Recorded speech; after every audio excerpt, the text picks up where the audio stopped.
Hey everyone, this is Teresa from Base 10 Montessori, and today we are going to do a lesson on all of the subtraction finger charts for Group 4 Math in AMI Montessori. Now, we've already done all the addition charts. There were 6 of them, and now we're going into the subtraction charts. These subtraction finger charts come after the subtraction board lessons, and actually, when we're working with the subtraction board, we've already done the first subtraction chart. We have control chart number 1, which is our first chart in subtraction. So we've already worked with that to check our answers with the subtraction board. So that is already done. We've already introduced that. And if you are not familiar with what I'm talking about, make sure to look in the comment section down below because I will put links to resources, materials, and the previous videos that we've done. So if you're jumping into this and you're new to everything that I'm doing here, make sure to look down below so that you can find the playlists for all the video lessons that I'm doing. So we've already introduced the control chart in the previous lessons, and now we're going to introduce the second subtraction chart. So the charts that I'm working with today are from Montessori Print Shop. I find that they work really well.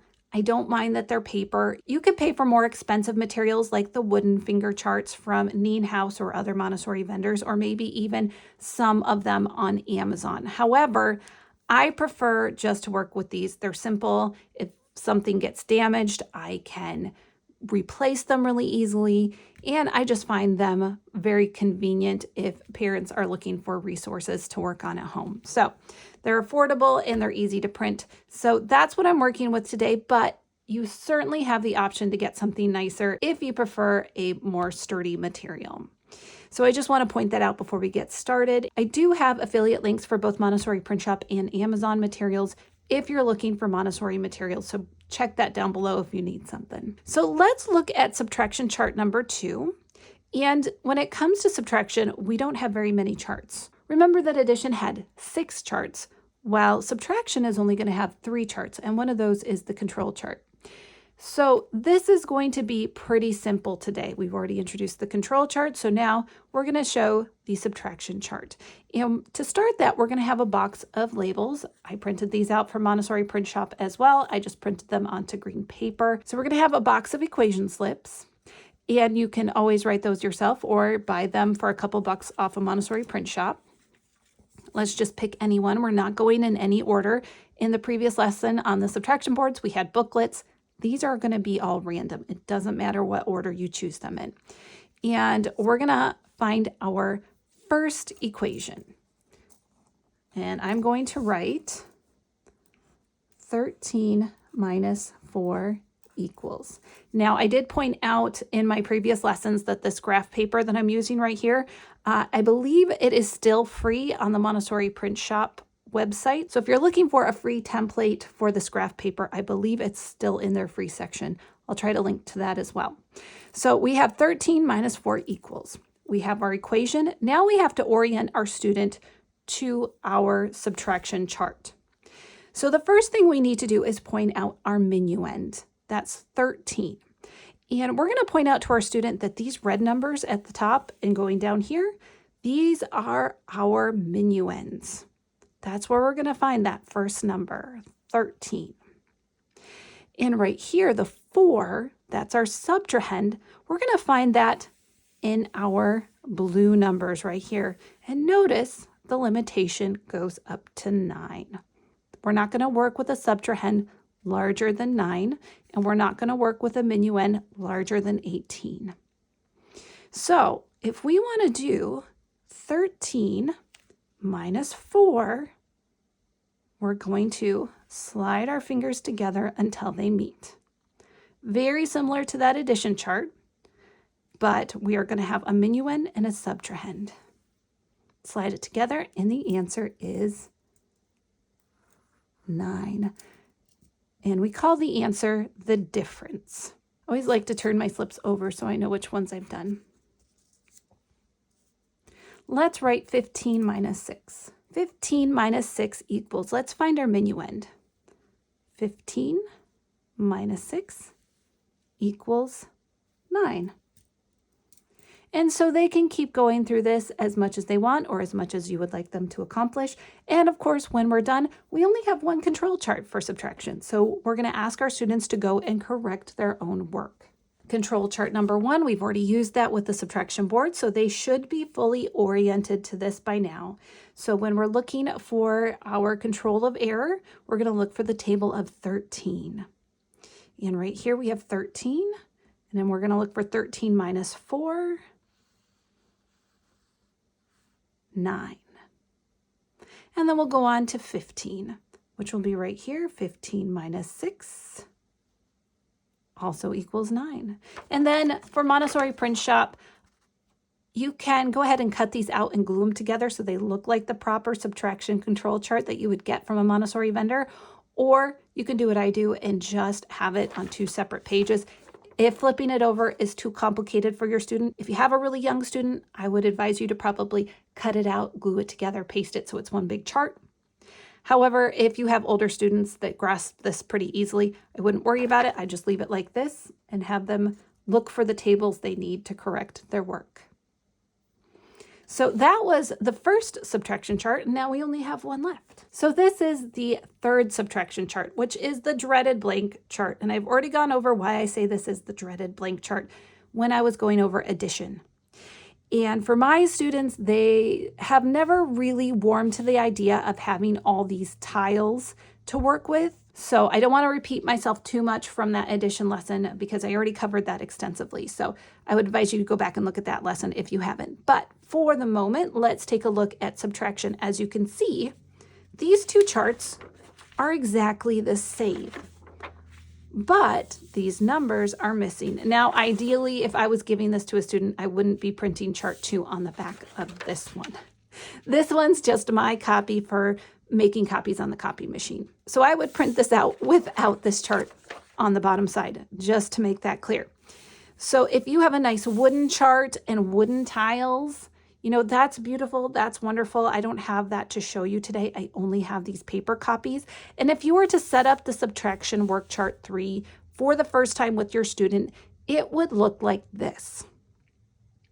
You would help them set up all of these individual tiles above the board, and it would look just like this.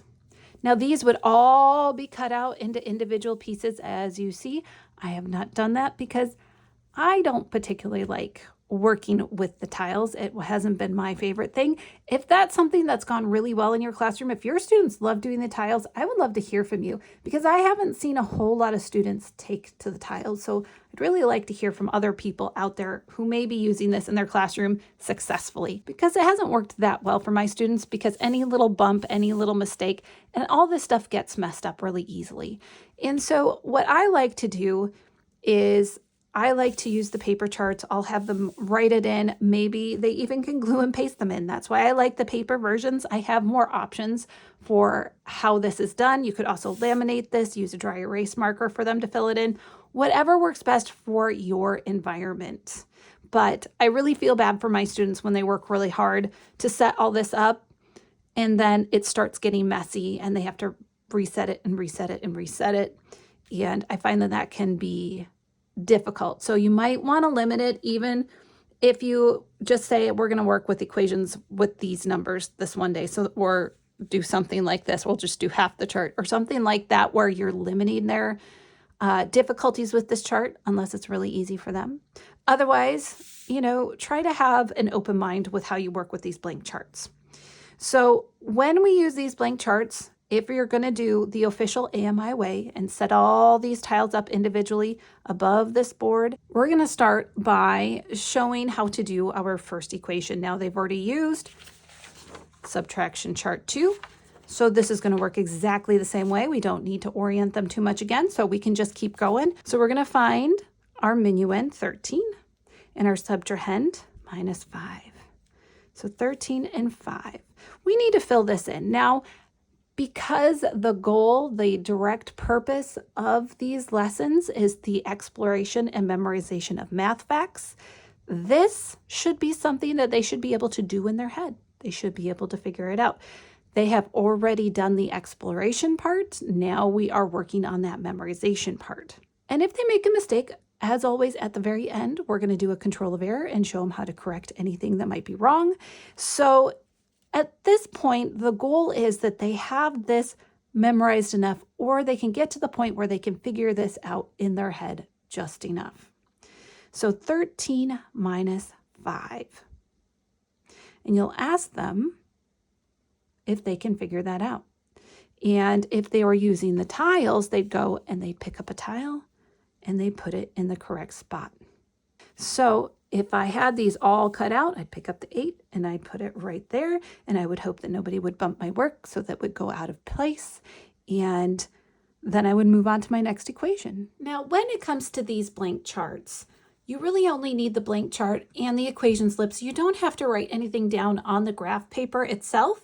Sometimes I find that it's helpful to do the graph paper after they've already found it, simply because if their chart gets messed up with the tiles or they only do a little bit at a time, if they have a record of what they've done and what the answers are, and they don't have to start from scratch each time, I find that to be helpful. So it's really up to you whether or not you want them to do the finger charts with just the equations, or if you want them to write it down. There are some advantages of writing it down. I know it's a little extra work for the student. However, it does keep track of everything they've gotten done, and usually they can't finish this all in one sitting anyways. So it's good to keep track of all the work they've already done. And maybe if they have to put it away and get it back out again, you can help them go through the equations they've already done and set those answers up, and then they can keep going. So that's just a little additional tip that I have in case you want to do it that way, but officially they don't have to do it if they don't want to. So that one's up to you. So that's how we do the blank subtraction chart. And we'll just go through, pick out random equations, go to our chart, move our fingers together. We're going to find the answer up here. And then when we're done, we have 2 different options for checking our work. We have this chart, right? When this gets filled in, it should look exactly like this. So we can go back and use this chart to check our answers as well. So again, this shows that addition and subtraction are different, right? We're showing the differences, and we're showing that addition is the opposite of subtraction. They're opposites. And so we're going to show that by demonstrating how these charts work. So that's going to be a big part of what we're demonstrating in this lesson. And of course, we want to have mastery over the memorization of math facts when we get to these blank charts. So with that being said, that's all I have for you today. I hope you like what I'm doing here. If you do, don't forget to give this video a big thumbs up. Like, share, comment, subscribe to the channel, and I will see you in the next video.